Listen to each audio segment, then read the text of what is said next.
मैं अपने पत्रकार साथियों का धन्यवाद देता हूं कि आज आपसे बात करने का मौका मिल रहा है। जो हालात उत्तर प्रदेश में हैं, अन्याय चरम सीमा पर पहुंच गया है।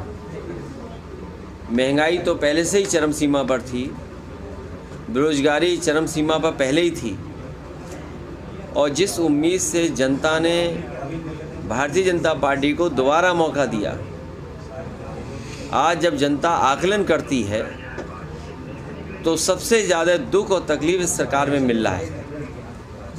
तहसील से लेकर के थाना और थाने से लेकर के ऊपर के अधिकारी, कहीं सुनवाई नहीं है। और जब सुनवाई नहीं है और अधिकारी निर्णय नहीं ले रहे हैं, सरकार का अगर दबाव है, तो किसी भी आम व्यक्ति को न्याय नहीं मिल पा रहा। जब अधिकारी मनमानी करेंगे और भारतीय जनता पार्टी के नेताओं के दबाव में काम करेंगे, तो कभी भी गरीब जनता को न्याय नहीं मिल सकता। और उसका जीता जागता उदाहरण देवरिया का है, जहां पर ऐसी घटना घटी है, 6 लोगों की जान चली गई। अगर कोई दोषी है उस घटना के लिए, तो वो सरकार स्वयं दोषी है। अब भारतीय जनता पार्टी उसमें लगातार राजनीति कर रही है। ऐसी घटनाओं पर राजनीति नहीं करनी चाहिए। अन्याय इतना नहीं करना चाहिए कि लोग सहन न कर सकें और लोग खुद खड़े हो जाएं सरकार के खिलाफ। और ये अन्याय, ये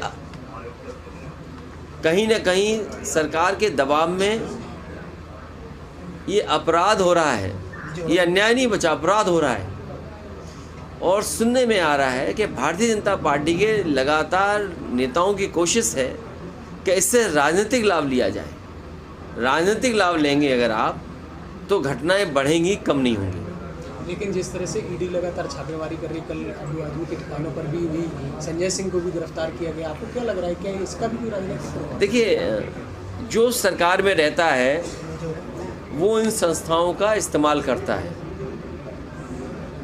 पहले कभी इस्तेमाल हुए होंगी ये संस्थाएं, आज भारतीय जनता पार्टी की सरकार है, लेकिन भारतीय जनता पार्टी ने सब सीमाएं लांघ दी। वो केवल अपने वोट के लिए, दूसरे लोगों को अपमानित करने के लिए ईडी, सीबीआई, इनकम टैक्स का सहारा ले रहे हैं। हमारी तो मांग ये होगी कि भारतीय जनता पार्टी अगर ज़ीरो टॉलरेंस रखती है करप्शन के लिए, तो अपने नेताओं के, अपने विधायक, अपने लोगों का आकलन करें कि किन किन की संपत्ति बढ़ गई है, और जिन जिन की संपत्ति लगे कि ज़्यादा बढ़ गई है, तो उनके खिलाफ भी वही कार्रवाई होनी चाहिए जो विपक्ष के खिलाफ कार्रवाई कर रहे हैं। और मैंने कई मौक़ों पर कहा कि आज ज़मीनों का काम सबसे ज़्यादा कोई कर रहा है तो भारतीय जनता पार्टी के लोग कर रहे हैं। कई शहरों में बड़े बड़े भूमाफिया पैदा किए हैं, और भूमाफियाओं का काम भारतीय जनता पार्टी स्वयं कर रही है। लखनऊ में, कानपुर में, आपके अयोध्या में, गोरखपुर में, वाराणसी में, आप जानकारी कर लें। और सरकार जब भी जांच करेगी, सबसे ज़्यादा ज़मीनों का और सबसे ज़्यादा खिलवाड़ कागज़ों से और भूमि माफिया के रूप में कोई उभर कर के आ रहा है तो भारतीय जनता पार्टी स्वयं है। और अन्याय की सीमा आप देखिए, क्या कानपुर की घटना नहीं हुई?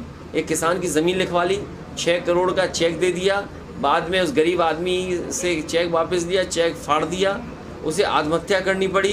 उसे कौन बचा रहा है? भारतीय जनता पार्टी के नेता बचा रहे हैं। इसी तरह कानपुर में एक व्यापारी को इतना मारा सिख भाई को कि उसकी आँख चली गई।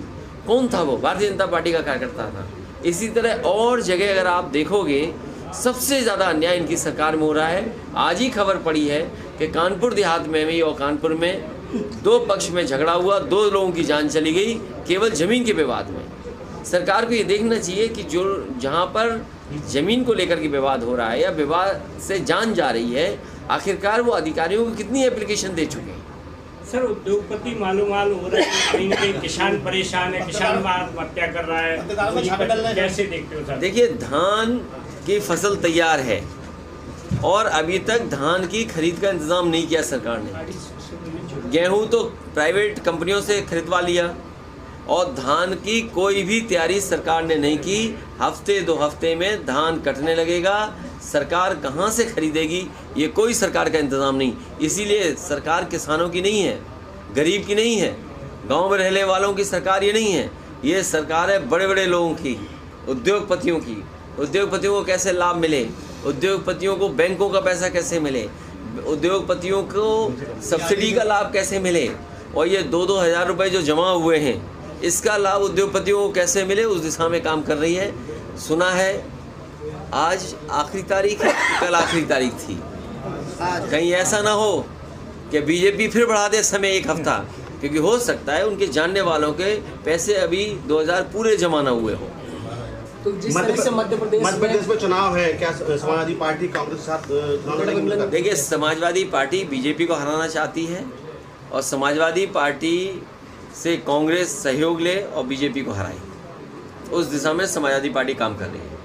भैया, जिस तरीके से बीजेपी और कांग्रेस में पोस्टर वॉर चल रहा है, बीजेपी ने नए युग का रावण बताया राहुल गांधी को, तो वहीं कांग्रेस कह रही है कि मोदी चुगले आजम। कैसे? देखिए, ये विवादों में नहीं पड़ना चाहिए। सही मायने में किसान का भला हो, गरीब को सुविधा मिले और जो स्वास्थ्य सेवाएं